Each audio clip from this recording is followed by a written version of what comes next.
Pekný deň, volám sa Dominika, založila som Kundalini Activation Flow a Kapha Academy a dnes by som vám chcela povedať, prečo sa neodporúča moc jesť pred Kundalini aktiváciami zhruba 3 hodiny najmenej pred a prečo sa odporúča aj skôr také niečo ľahšie a ovocie.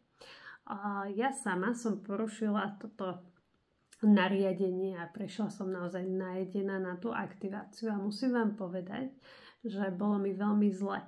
Tým, že sa vám častokrát čistia aj čakry, čistí sa vám nervový systém, tak môžete mať aj tlaky v tých orgánoch, ktoré sú najviac zanesené a väčšinou to býva okolie brúška, kde si hromadíme také tie hnevy, stresy, také tie vnútorné boliestky.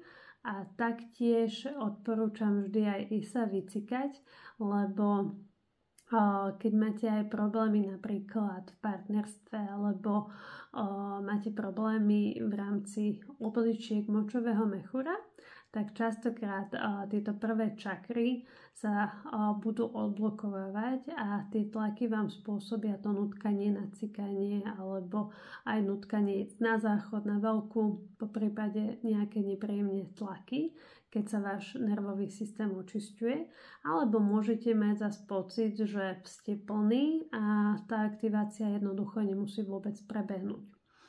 Že jednoducho, ako keď idete športovať a ste najedení a potom sa vám nechce napríklad behať, tak rovnako to je aj pri Kundalini aktiváciách. Keď ste veľmi hladní, ja vám odporúčam napiť sa vodičky, jesť nejaké ovocie. Tie aktivácie sú potom silnejšie. Ako náhle sa už robia aktivácie po obede, tak tá energia prúdi oveľa jemnejšie.